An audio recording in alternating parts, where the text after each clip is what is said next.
Vengo a presentarles, como ven aquí en la diapositiva, Nación Mestiza, la única mayoría, ninguna reivindicación, realidad nacional. Es una investigación científica, antropológica, periodística también. Uso en el tercer capítulo como método de investigación, análisis de mensaje. O sea, todo lo que he aprendido y lo que he enseñado, porque soy docente universitario de metodología de investigación, análisis de mensaje, semiología, lingüística, lo he aplicado y lo he puesto en práctica en esta obra, que es un ensayo literario. Un ensayo literario, o sea, una opinión argumentada, pero también hago encuestas en el cuarto capítulo, por ejemplo, hago investigación. Entonces, teniendo en cuenta que es un ensayo literario, también es una investigación profunda a todo nivel. Hoy día aquí en la Feria del Libro, por ejemplo, me dijeron algunos, esto también tiene temas sociológicos, también hay algo de filología, y sí, la verdad que sí. ¿Saben qué descubrí? Que antropólogos y biólogos moleculares canadienses hicieron un estudio con cromosoma Y y mitocondrial, tanto en hombres y mujeres, de indígenas norteamericanos, y en su estudio arrojó un resultado de que 99.4% de su ADN era de origen asiático. 99.4%. Eso es la totalidad. 85% sería escandaloso, pero el 99% es prácticamente el total. Podemos generalizar. En concordancia con Rivet y Peroni, son los autores que hablan del poblamiento del continente americano, y ellos nos dicen de que hubieron migraciones escalonadas de mongoloides, malayos, polinesios y hasta de Australia, que cruzando el estrecho de Bering, desde Siberia, Rusia, hasta Estados Unidos, hace miles de años, obviamente antes de que estén esos países, fueron poblando poco a poco el continente. Entonces, científicamente, ¿dónde surge el hombre? ¿Qué nos dice la ciencia? El Homo sapiens se da en África, y a partir de ahí va poblando poco a poco, primero su continente, luego el Medio Oriente, Europa, Asia y por último nuestro continente. ¿No? Hace miles de años, pero fue de último nuestro continente, ¿no? Entonces son datos científicos irrefutables, ¿no? Yo categorizo en mi libro dos grupos humanos, dos tipos de colonos, los milenarios o primigenios y los postreros o recientes. ¿Quiénes son estos? Los primigenios, los descendientes de los asiáticos, y los postreros, los descendientes de europeos. Los primeros entonces son, por ejemplo, vamos a ir viendo más adelante, los amerindios y muchos otros que vinieron aquí al continente, padres de la cultura, madres de las grandes civilizaciones que hoy vivieron acá, o sea, la Olmeca, cultura madre de los aztecas en Centroamérica, y la Chavín, cultura madre de incas, quechuas, aymaras, aquí en Sudamérica. Además de que siempre tuvieron los arahuacos, ¿no es cierto?, en el Caribe, y ellos fueron bajando, y cultura madre también ellos de tierras bajas, ¿no?, Chiricuano, Guaraní, Ayoreo. Entonces, así lo categorizo como colonos milenarios o primigenios y colonos postreros o recientes. Estos recientes ya son los venidos con Colón, ¿no?, para la redundancia, los ya conocidos, españoles, portugueses, y hasta después de la Segunda Guerra Mundial, alemanes, italianos y demás, ¿no? Entonces, se ha forjado una mezcolanza racial. Somos producto de una hibridez y una mezcla racial. Les doy otro dato científico, porque el dato manda relato. Ese es un dato también irrefutable. La mancha mongólica es ese moradito que tienen los bebés cuando nacen, que después se va perdiendo, que sale en su navita. Es un moradito que, aquí está una doctora, ella seguro que no me deja mentir, la mancha mongólica. Un amigo coreano, ¿sabe qué me dijo? Eso es nuestro. Europeo no tiene eso. Y nosotros aquí en Latinoamérica podemos tener apellidos españoles, apellidos italianos, pero nacemos con la mancha mongólica, es increíble.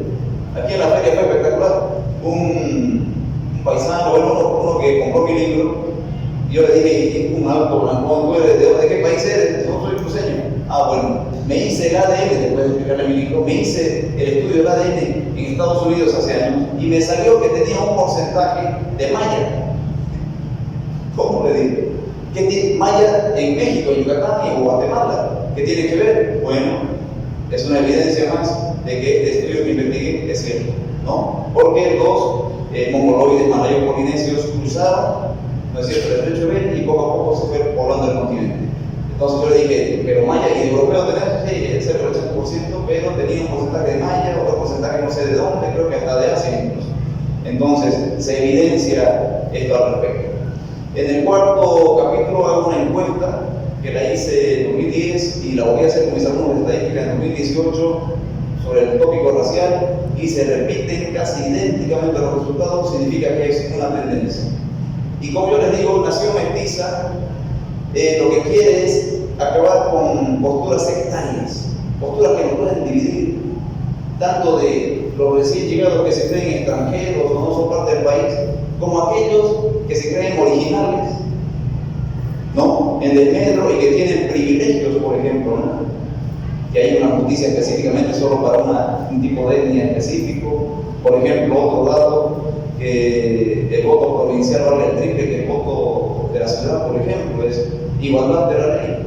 Y si somos creyentes cristianos, todos somos iguales ante Dios, ¿no? Entonces, pero con mi libro, que es un libro eminentemente científico, se da certezas al respecto de que somos frutos de una hibridez racial. Entonces cambiamos el chip, cambiamos el paradigma, y al reconocernos que todos hemos sufrido el mismo proceso de hibridez, algunos más salimos racialmente o antropológicamente más claros, más oscuros, del color de la piel, pero seguimos siendo parte y fruto de un proceso de mestizaje. Entonces, les presento Nación Mestiza y la ponencia de hoy, que es la única mayoría, ninguna reivindicación, realidad nacional. En mi libro van a poder encontrar el índice. Como pueden ver, son 4 capítulos. El primero, contexto nacional, luego génesis genético, influencias y falacias, y por último, una realidad objetiva.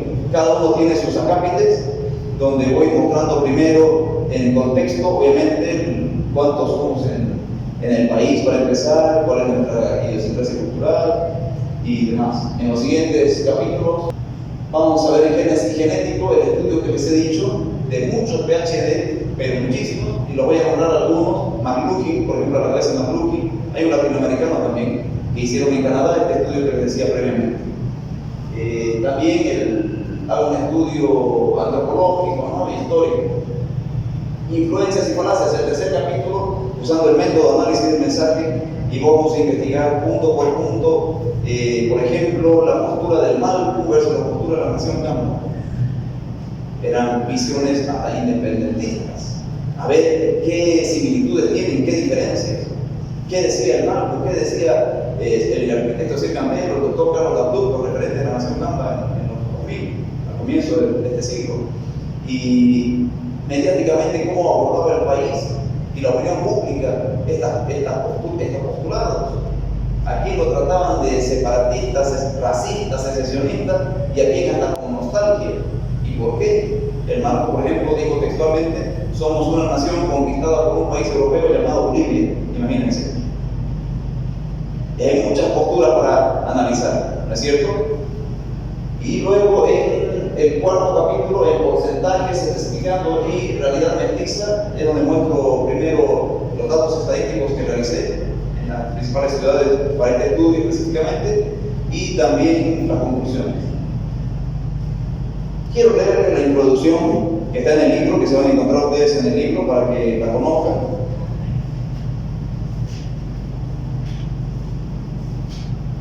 Y dice así: lo racial es la propia y única huella digital, es lo que identifica.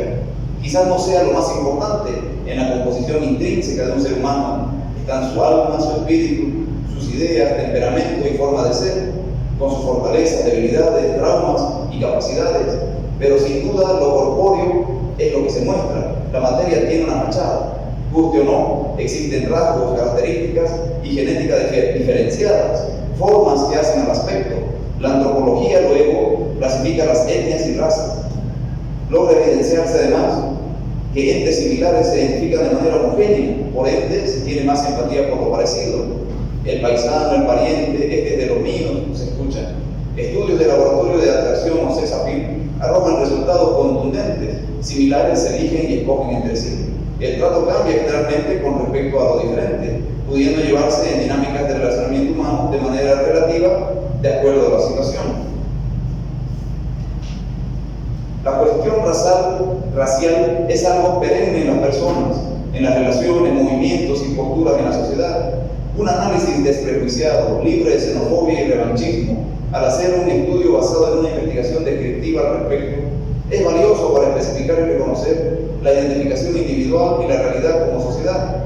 Más que plantear una tesis, es darse cuenta de lo evidente, con lo real como base para demostrar la verdad, que nuestro multiétnico y heterogéneo país es eso, diverso, a saber, en geografía, cultura, ecosistemas, etnias y razas, que en un espacio determinado son obligados a converger, concurre la simbiosis, la fusión, unidad, no libre de fricción, al igual que la naturaleza, cuando la sabana lucha por imponerse y ganar terreno ante el bosque húmedo, por ejemplo, o la zona desértica con la vegetación, convergen dos ecosistemas.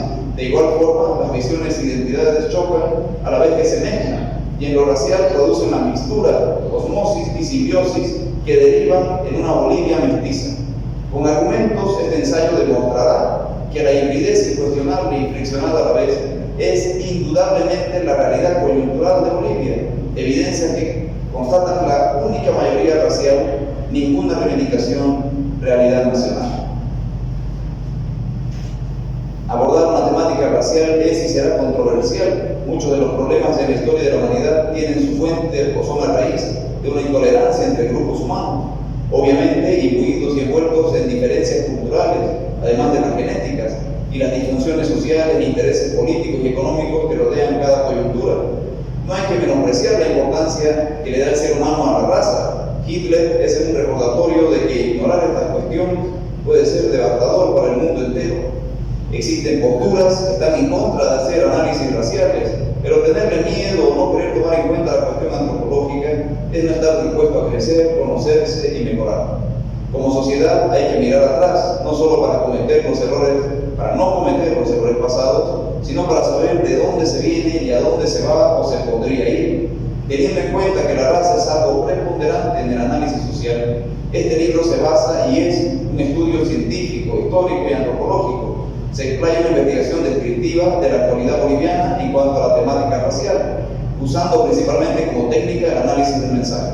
Posteriormente, elaborar una identificación lingüística y semiológica de los discursos y textos para evidenciar a detalle las posturas, revelando lo que denotan, intentan mostrar y connotan, o sea, el trasfondo intrínseco.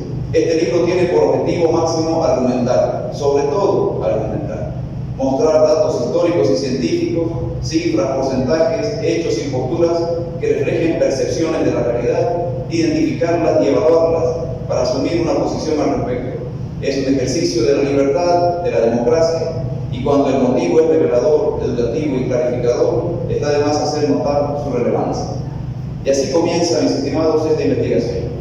Después de la introducción, como mostraba en el índice, hay una división geográfica cultural que nosotros sabemos coloquialmente cómo denominarla, ¿no es cierto? Algunos la llamaban el empate catastrófico, me acuerdo, en análisis politológicos, pero lo denominamos, por ejemplo, nosotros coloquialmente el sector Colla del país, el sector Camba, y están también chapacos y chaqueños, ¿no es cierto? Después hay obviamente las 36 nacionalidades que paso a detallar también en el libro, todas y cada una: la Guarazágue, Guaraya, Llorero, Chimané, Paure, Pozos, Pacaje, están obviamente la Quechua y la Aymara, que son las dos más grandes y no las más extensas, pero todo eso lo voy a explicar. Esa es la división geográfica cultural. ¿Por qué? Porque, ya les decía, denominada un poco despectivamente media luna, pero hace hincapié en tierras bajas versus tierras altas y esta dualidad que se da, que es una simbiosis en nuestro país. Sincretismo religioso es otro ejemplo de cómo en nuestro país se ha fusionado no solo la cultura, sino también la religión. Por ejemplo, se puede ver sobre todo en las culturas andinas, como un ejemplo, les doy este ejemplo, el carnaval, ¿no? Hay una mezcolanza de cultura andina con tintes religiosos católicos específicamente, ¿no? Entonces, ¿cómo la religión, el cristianismo se ha fusionado con estas percepciones, con estas ideas de la religión andina, ¿no? De la cosmovisión que tienen ellos? Entonces, un ejemplo de fusión. Fusión colonizadora, lo influenciado, lo reciente, lo pseudo-foráneo también es cultura. Entonces se puede ver, sobre todo en las ciudades capitales, La Paz, Cochabamba, Santa Cruz. Me acuerdo en los domingos que viajaba a La Paz, ahí se notaba clarísimo, se podía ver, me decían, no, pero vos estás normal, allá son extrafalarios por la pinta que tienen, de que se ponían chicos pan y chicas, no sé, emos y demás. Entonces, y ahora ya ha llegado un poco a Santa Cruz, pero allá son todavía un poco más, ¿no? ¿Por qué? Porque los pseudo-foráneos, porque es lo que viene de afuera, porque es del extranjero, esa cultura, esa idiosincrasia que tienen y que van forjando, ¿no?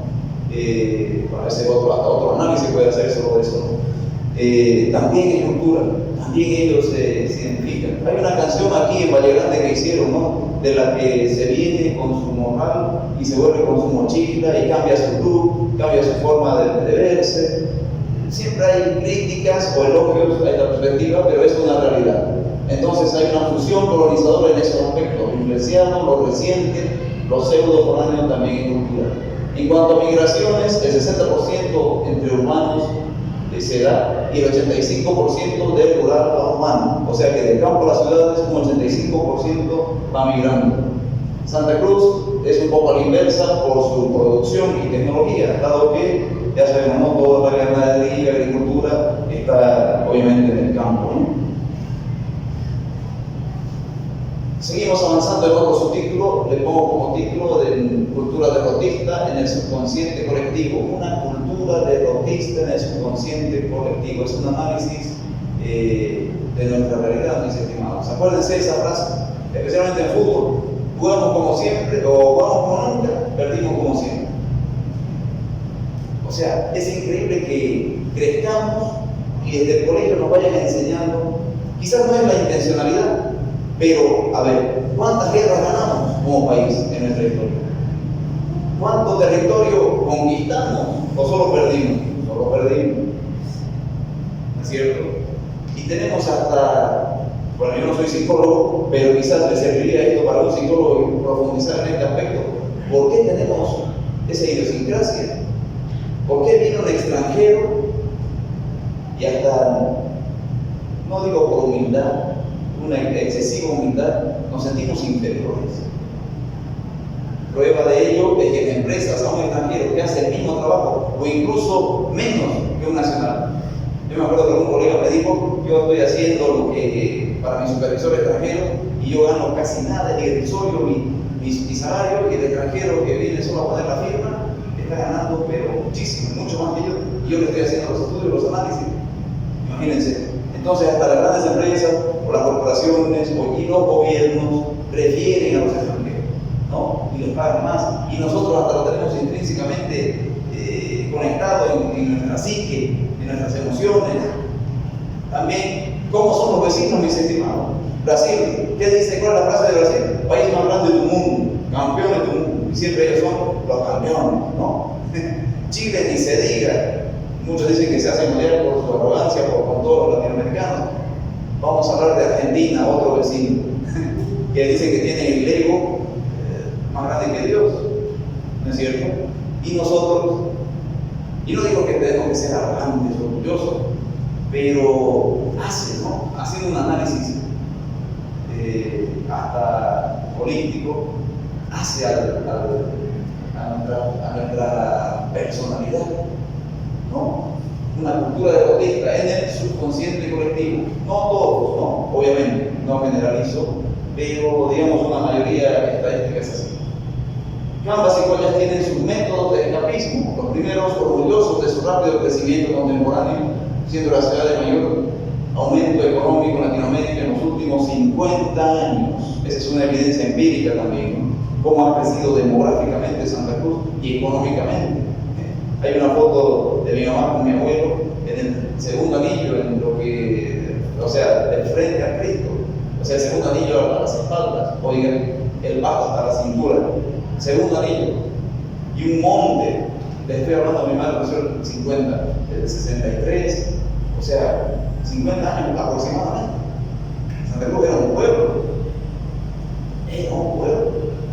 Y hemos crecido demográficamente, económicamente. Quizás nos falta un poquito lo cultural. Me acuerdo que Carlos de Mesa dijo, en su momento me molestó quizás un poco, pero haciendo autocrítica es una realidad. Esa mentalidad provinciana del cruceño fue certero, aunque no pueda admitir Carlos Mesa, porque el crecimiento económico y demográfico es el más grande en toda Sudamérica y Latinoamérica, seguro que sí, de Santa Cruz. Pero el nivel cultural, el nivel de la urbe, ¿no? Quizás estamos un poco retrasados en ese aspecto. Pero es una forma de escapismo y es un orgullo no decir hemos crecido. Y aquí se produce, aquí se es productivo y se quiere crecer, ¿no? Y los segundos, enraizados en su gloria ancestral y folclore intrínsecamente étnico, y un tanto en la extravagancia por su influencia foránea. Se puede ver, por ejemplo, en La Paz, cuántas bandas de rock existen, ¿no? Música techno. Entonces, son más influenciados por ejemplo, culturas angloparlantes, ¿no? Europeas. Estados Unidos, Inglaterra, Europa. La música electrónica pega más en el occidente, en La Paz sobre todo, Cochabamba también. El rock ni se diga, aunque ya está perdiendo un poco el color. Aquí más, Santa Cruz es más cultura, a ver qué podemos decir,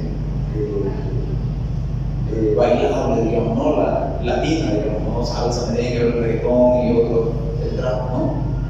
En fin, un país rico en naturaleza y recursos naturales, además de variado culturalmente, tiene que conocerse y reconocerse a sí mismo si quiere mejorar. Seguimos en el siguiente capítulo y doy datos objetivos, mis estimados. Homo sapiens surge en África, como ya les había dicho.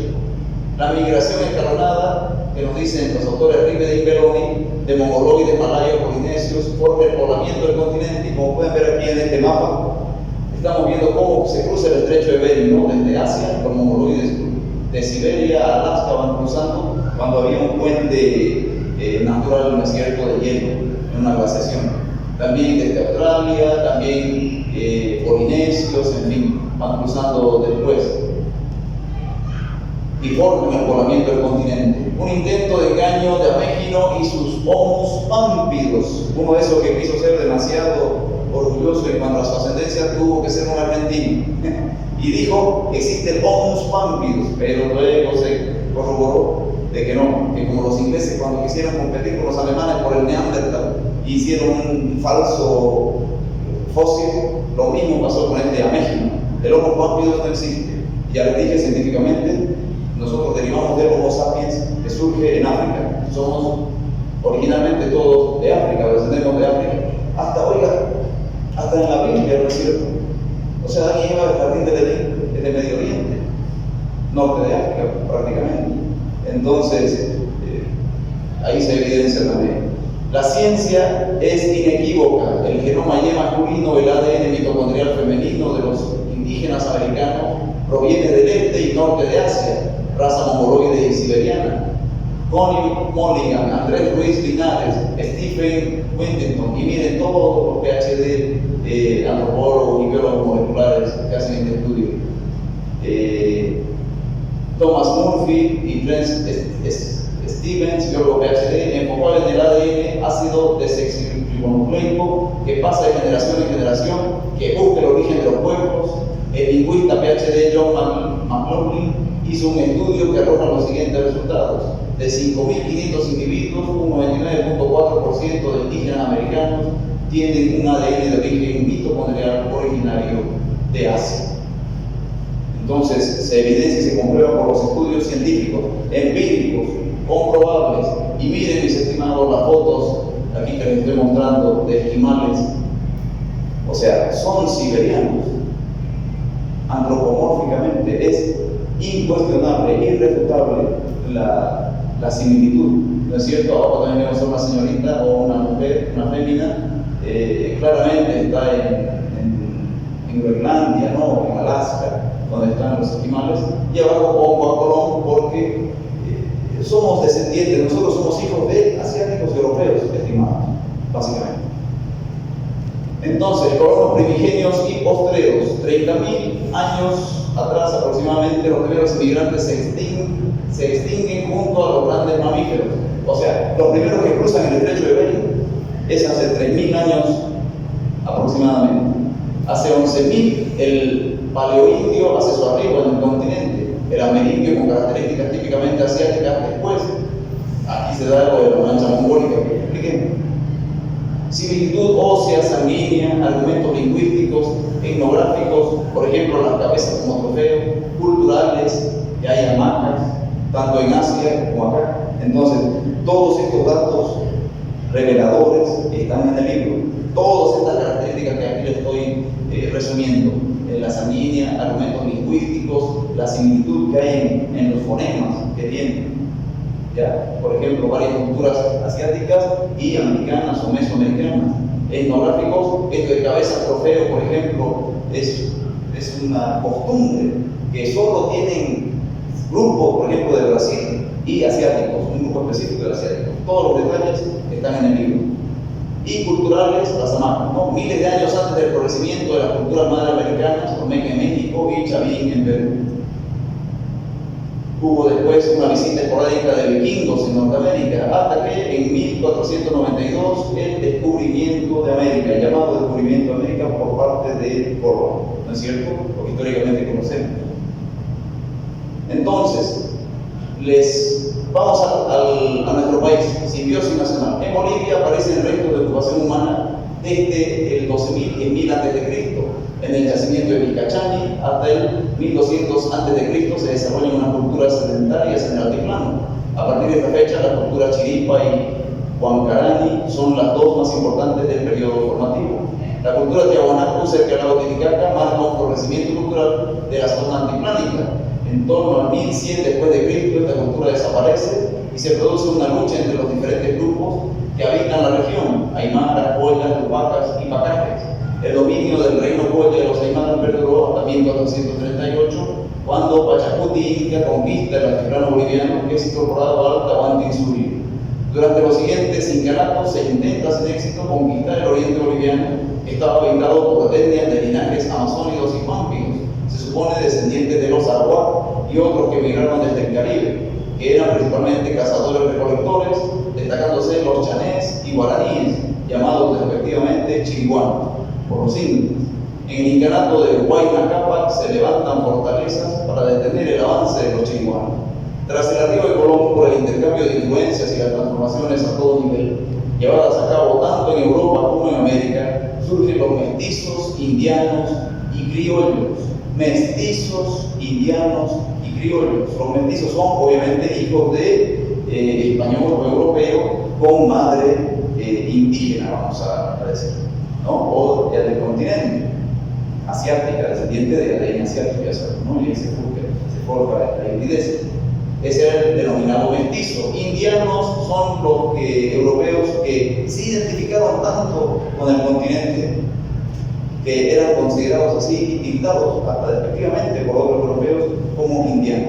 ¿Por qué? Porque adoptaron, si quieren, las costumbres de aquí, de los lugareños. Y los criollos son los que se mantuvieron fieles, digamos, a las costumbres europeas, ¿no? Estos dos últimos para mí ya son culturalmente prácticamente extintos, ¿ya? Posturas negra y rosa ante la conquista, un poco abordo, y hay más detalles aquí en el libro, pero sobre eso hay muchos libros al respecto, ¿no? Pero hay que poner, pues estoy haciendo un análisis y un estudio de la raza en el país, la postura negra y la postura rosa. ¿De qué? Del poblamiento de América y de la conquista del continente.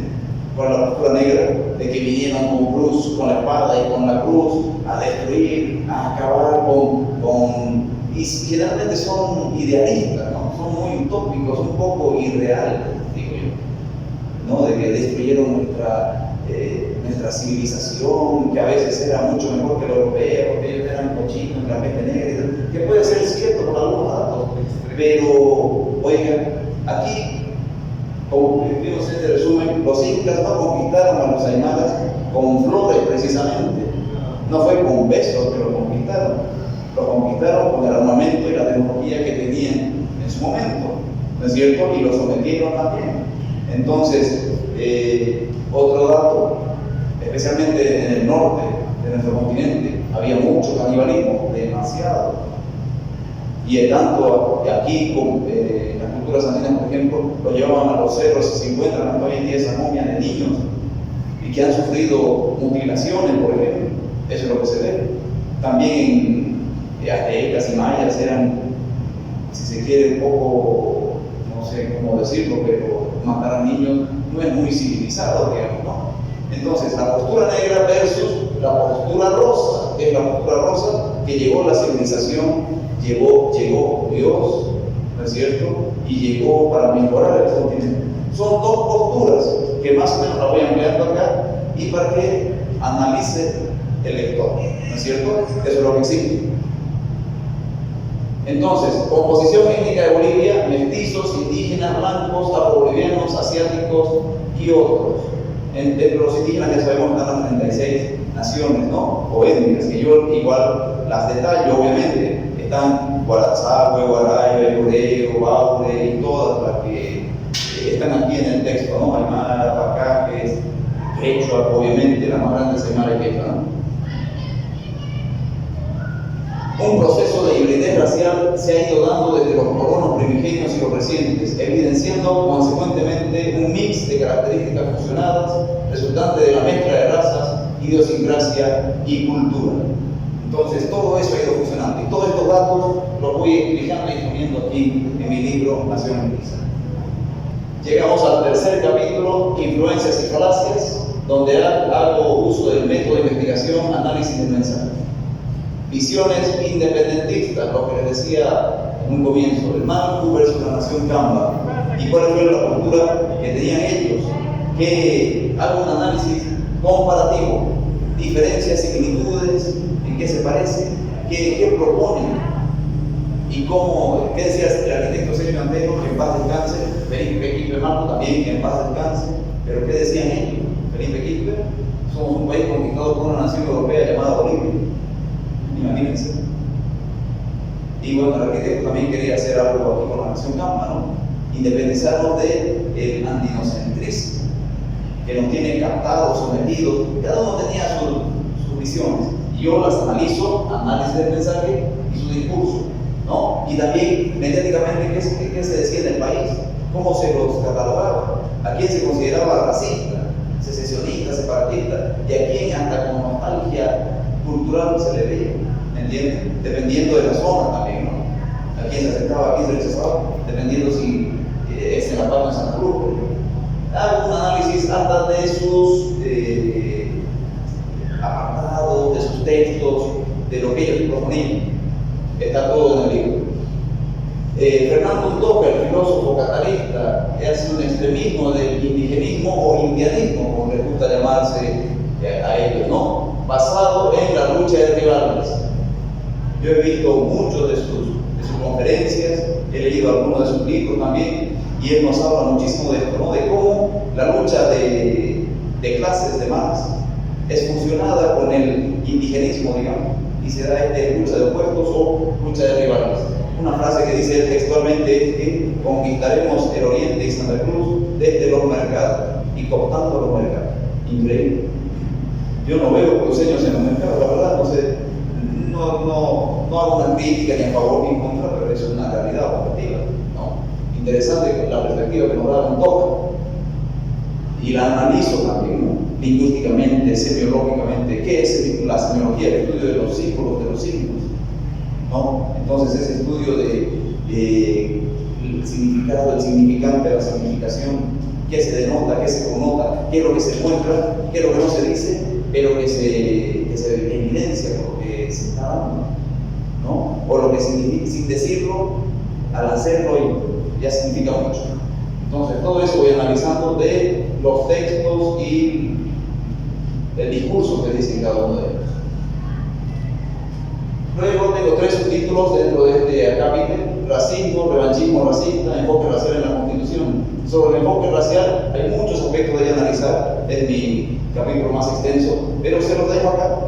Es un poco denso, interesante, porque ahora pongo los textos, resumo partes específicas, para no decir él dijo eso, dice eso, incluso he puesto todo su contexto, porque yo al ser docente de semiología sé que el texto fuera de, el texto tiene que tener un contexto. Y texto sin contexto es un pretexto para el engaño, para la falacia, ¿no? Y su título es Influencias y falacias. Al comienzo explico qué es una influencia, en qué se genera, y la falacia es una mentira hecha como verdad. Pero hay varios tipos de falacia, ¿no? Que no es el caso ahora explicar, pero es una mentira hecha como verdad, básicamente. Entonces, todo eso voy analizando, posturas de varios autores, Requena, por ejemplo, y en fin, Apasa, de muchos, y pongo sus textos con el contexto y analizo absolutamente todo lo que tengan que decir, ¿no? Y cuál es su significado, cuál es su trasfondo, ¿no es cierto? En cuanto al enfoque racial en la Constitución, abordé estos aspectos. Así conformamos nuestros pueblos, reza la introducción de la Constitución, termina así. Escuchen, así conformamos nuestros pueblos y jamás comprendimos el racismo hasta que lo sufrimos desde los funestos tiempos de la colonia. Si ustedes tienen una constitución, eso es lo que dice al final de su introducción. El sufijo imos en sufrimos, el sufijo imos al final de la palabra. Sufrir es el verbo, imos sería el sufijo, obviamente. Pero ¿qué quiere decir? ¿Qué es connota? ¿Qué significado tiene? El sufijo imos, colocado en los verbos comprender y sufrir, jamás comprendimos hasta que lo sufrimos. Jamás comprendimos, jamás es nunca. O sea que, ¿será que es real eso? Que nunca sufrieron ataques, discriminación.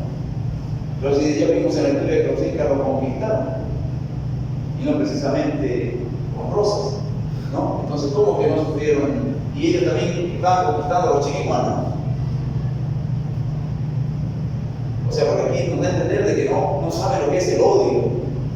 Es como que quieren hacer que una etnia sea buena per se. O sea, porque es de una raza específica, es bueno. Eso sabemos que no es real. Las personas somos individuales. Si existiera una raza, una etnia que es inteligente, que es superior moralmente, por ejemplo, a ver, los asiáticos son más inteligentes, supuestamente, ¿no? Son más disciplinados, eso es una realidad. Pero no sé si más inteligentes. Yo diría que nosotros los latinos somos más inteligentes porque aprendemos más rápido y copiamos incluso lo que quieren hacer ellos, aunque sin saber a veces bien cómo se hace el procedimiento. Pero ellos son disciplinados, son ordenados y hacen las cosas bien porque son disciplinados. Pero a ver, si ellos fueran todos inteligentes y buenos y per se moral y superiores a todo, entonces que sean asiáticos todos los presidentes y todos los líderes de todo el mundo, a nivel público y privado, todos los gerentes que sean asiáticos, porque son los mejores superiores en todo sentido. No existe tal cosa.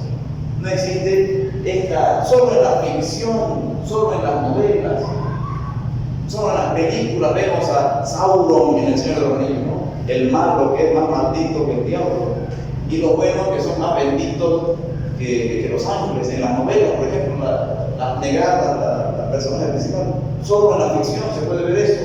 En la realidad, nosotros sabemos que tenemos nuestras fortalezas y debilidades, como empecé diciéndole en la introducción del libro, ¿no? Es una realidad. Si vamos a ser moralmente dignos, depende de cada uno y de manera individual.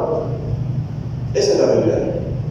Hasta Dios, hablando del tema teológico, digamos, da libre albedrío. Y Él quiere que cada uno decida amarle. Y Él deja que cada uno decida. No es que haya un grupo de buenos y malos, ¿entienden? Entonces, el sufijo imos, colocado en los verbos comprender y sufrir, y es increíble, ¿no? Jamás comprendimos. O sea, era el paraíso en la tierra. Eso yo interpreto así, mis estimados, como docente de análisis del mensaje, semiología, lingüística. Jamás comprendimos, porque ustedes son los malos y nosotros los buenitos aquí estábamos mejor que en el jardín del Edén, estábamos. Y teníamos nuestros griegos, y ellos le meten más cosas reales, pero fusionadas con este concepto irreal, totalmente. Entonces, jamás comprendimos el racismo hasta que lo sufrimos desde los funestos tiempos de la colonia. Comprender y sufrir. Sufrimos, comprendimos, denota una idea de pertenencia y homogeneidad falsa. Desde el siglo XVI a la fecha en el país y el continente en general, se ha dado un proceso de mestizaje a todos los niveles, en todos los aspectos, y dando como resultado muchas formas y colores, racialmente hablando. Obviamente, para de manera retóricas colocarse como país en una postura de víctima, hay una intencionalidad política, ¿no? Es victimizarse, es decir, ustedes vinieron con la maldad, como dicen, ¿no?, con la espada y la cruz, vinieron a destruirnos, nosotros pobrecitos. Acuérdense, no estamos en una, y no es vivir un análisis político, algo hablo, pero ya sabemos nosotros que el marxismo, el postmarxismo, se basa en la ideología de género, el feminismo, por ejemplo, parte del postmarxismo, se basa en el victimismo, victimizarse, pobrecito de nosotros. El opresor es el quién, el hombre, dice el feminismo. El opresor, decía el marxismo clásico, ¿quién es? Del proletariado, es el que tiene plata, ¿no? Es el imperialismo. O sea, hay un adoctrinamiento y se mezcla una ideología política, ¿no? El querer victimizarse está denostando y demostrando eso. Sobredimensionando la discriminación, hablando del discurso de 500 años de sometimiento, como si se hubiese vivido un apartheid o segregación, o se hubieran hecho campos de exterminio en todo el país. Falacia del indigenismo autóctono, falsea y acomoda a gusto la historia, se ignora la mayoría mestiza y se fomenta el racismo y la discriminación. Entonces, esto de 500 años de sometimiento lo dijo Evo Morales, ¿se acuerdan ustedes? Ni bien entró al poder. Y realmente uno sentía, yo tengo apellido, a ver, yo soy Celli Ceballos, bisabuelo peruano, Celli bisabuelo argentino, italiano, el peruano Ceballos es español. ¿Qué hago? Si aquí los DCO tienen privilegio por encima y de un ciudadano mestizo o que desde 500 años, ¿cómo 500 años? Siguieron los españoles, nosotros somos descendientes y ya somos parte de un conglomerado, un solo país. Entonces, ahí se demuestra un dejo, una tendencia, ¿no? Nosotros somos originales, nosotros seguimos sufriendo. Si 500 años sufrieron, ¿cómo es eso? Yo puedo ser descendiente español y el mismo Evo Morales, por el apellido, es descendiente de español.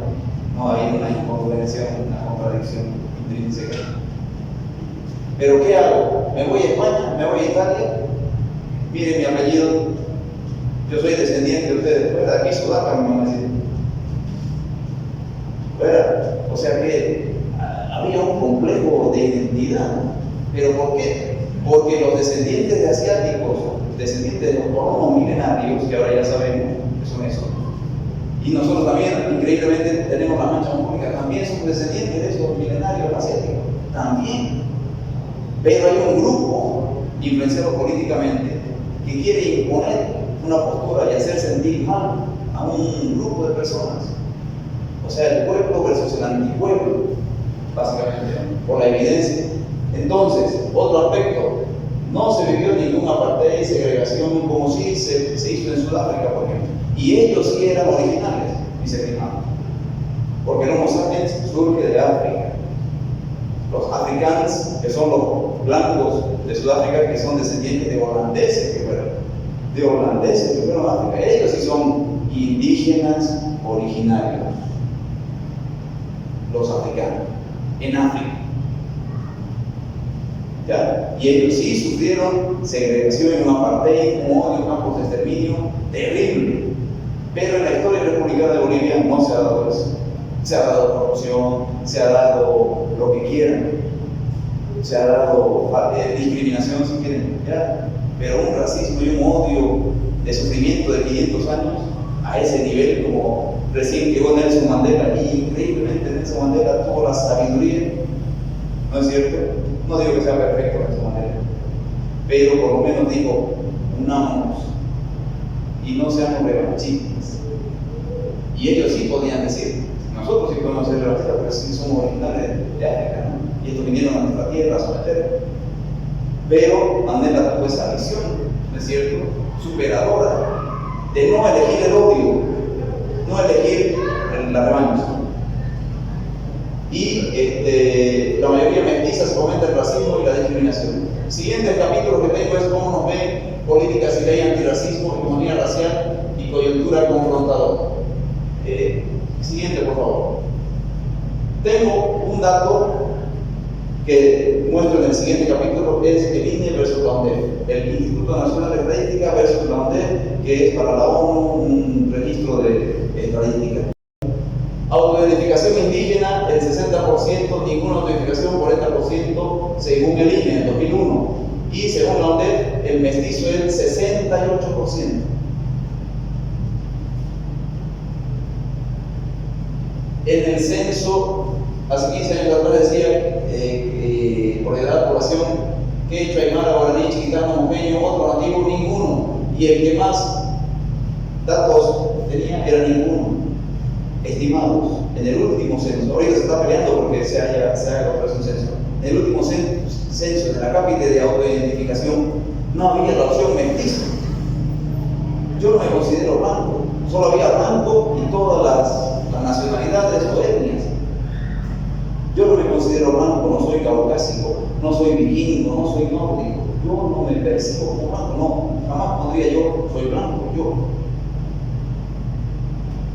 Y ya sabemos, entre paréntesis, que todos descendemos de asiáticos y europeos, ¿no es cierto?, en el continente. Pero tampoco me considero de las 36 etnias, no me considero. No nací tampoco ahí, ni culturalmente, ni antropomórficamente, no sé, tampoco me considero.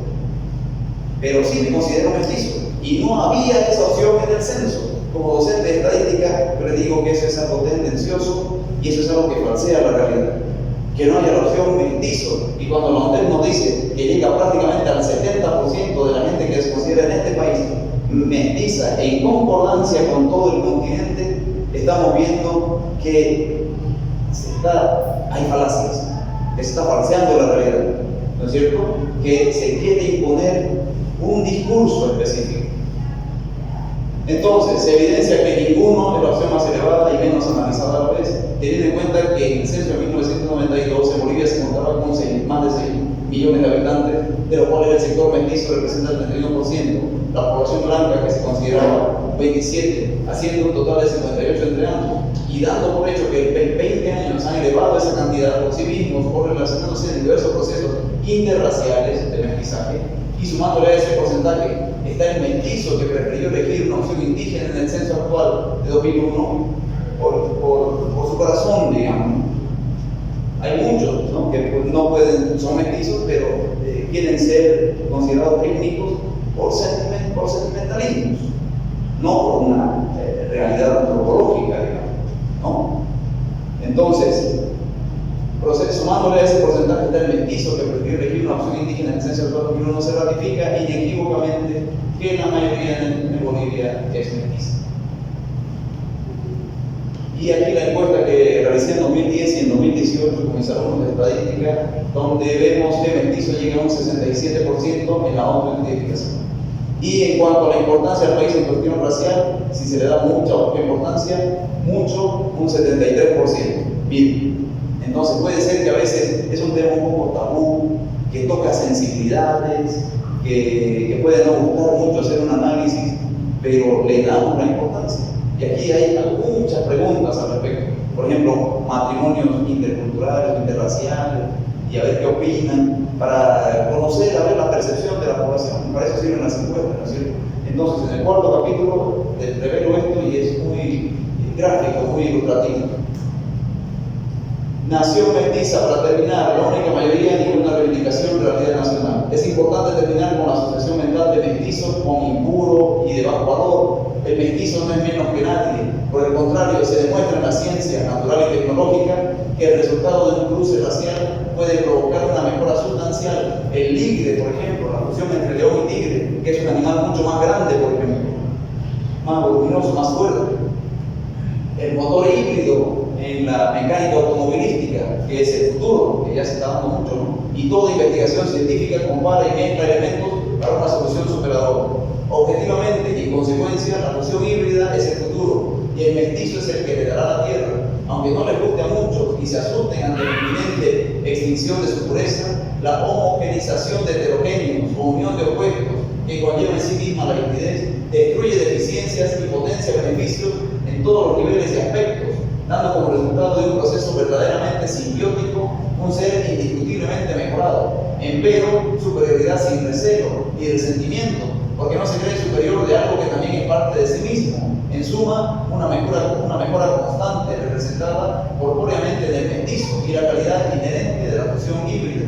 Por los datos antropológicos, científicos y estadísticos presentados, evidencia empírica irrefutable, la mayoría del país es indudablemente mestiza. Por ende, precisa una construcción de la identidad nacional a partir de esa base.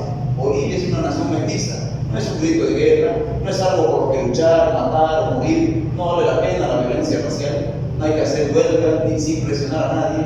Es una realidad científica, antropológicamente comprobada, es la verdad, la única realidad etnorracial que tiene el país.